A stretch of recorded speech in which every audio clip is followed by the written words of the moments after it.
Assalamualaikum warahmatullahi wabarakatuh. Perkenalkan, nama saya Fadli Hardiansyah dari jurusan Pendidikan Ekonomi.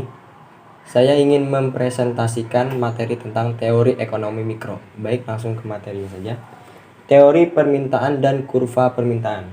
Hukum permintaan pada hakikatnya merupakan suatu hipotesis yang menyatakan makin rendah harga suatu barang, maka makin banyak permintaan terhadap barang tersebut.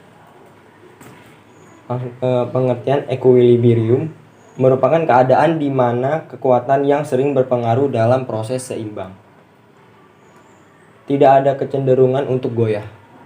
Definisi dari equilibrium adalah titik keseimbangan sekaligus menjadi titik pertemuan antara permintaan dan penawaran suatu produk, barang, dan jasa.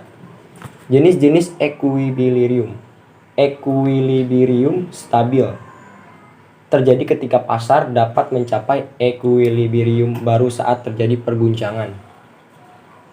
Equilibrium tidak stabil terjadi ketika pasar tidak mencapai equilibrium baru saat terjadi guncangan. Elastisitas. Dalam ilmu ekonomi, elastisitas adalah perbandingan perubahan proporsional dari sebuah variabel dengan perubahan variabel lainnya.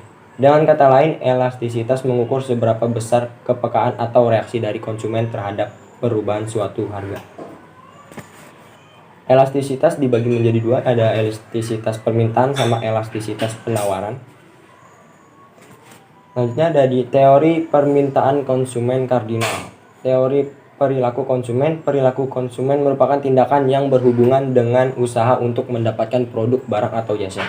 Terdapat dua pendekatan teori tingkah laku konsumen, yaitu pendekatan kepuasan kardinal dan pendekatan kepuasan ordinal. Pendekatan kardinal adalah kepuasan seseorang konsumen dalam mengonsumsi suatu barang dan dapat diukur dengan kepuasan.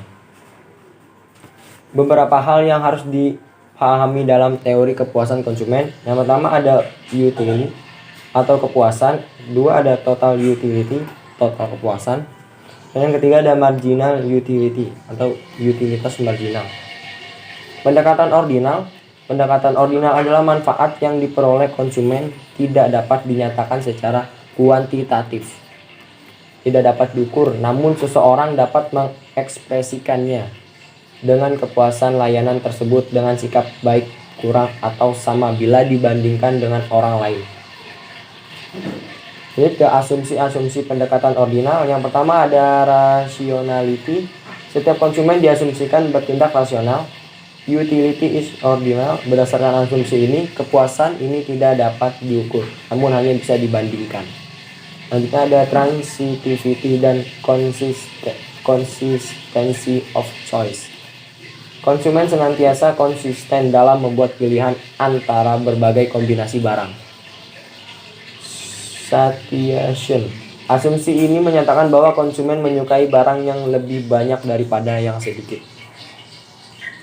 Selanjutnya ada teori preferensi nyata.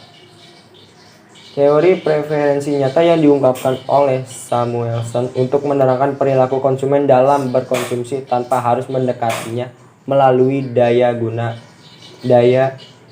yang menurut Samuelson memiliki kelemahan yang mendasar, yaitu daya guna kepuasan tidak bisa diukur dan kesulitan dalam membuat orde dari utilitas konsumsi.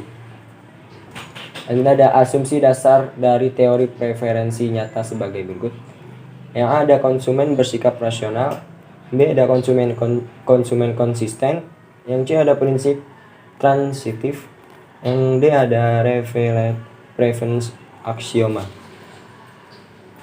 Selanjutnya ada di teori produksi. Teori produksi adalah teori yang menjelaskan hubungan antara tingkat produksi dengan jumlah faktor-faktor produksi dan hasil penjualan outputnya. Secara teori, faktor produksi dibagi menjadi 4, yaitu ada lahan, tenaga kerja, modal, dan manajemen. Dalam sistem produksi dapat dibagi menjadi 3 bagian. Yang pertama ada input. Dalam sistem produksi terdapat beberapa input, yaitu tenaga kerja, modal, metode, energi, mesin, material. Yang B ada proses transformasi. Dalam sistem produksi dapat didefinisikan sebagai integrasi sekuensial dari tenaga kerja, material, informasi, metode kerja, dan mesin atau peralatan dalam suatu lingkungan. Selanjutnya ada output. Dari proses dalam sistem produksi dapat berupa barang atau jasa yang disebut sebagai produksi. Teori produksi jangka pendek. Teori produksi jangka pendek adalah jangka waktu di mana sebagian faktor produksi tidak dapat ditambah jumlahnya. Kita kasih contoh seperti seseorang yang dimana menjual makanan seperti siomay, di dalamnya akan terdapat beberapa macam barang seperti gerobak, kompor, panci, piring, sendok, dan garpu yang dimana akan dianggap sebagai sebuah faktor produksi tetap. Teori produksi jangka panjang. Teori produksi jangka panjang yaitu jangka waktu di mana semua faktor produksi dapat mengalami perubahan.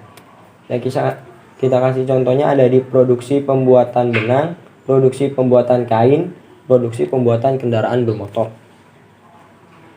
Perbedaan jangka panjang dan pendek. Produksi jangka pendek yaitu bila sebagian faktor produksi jumlahnya tetap dan yang lainnya berubah. Misalnya jumlah modal tetap, sedangkan tenaga kerjanya bertambah. Produksi jangka panjang yaitu semua faktor produksi dapat berubah dan ditambah sesuai kebutuhan. Baik, sekian dari presentasi saya.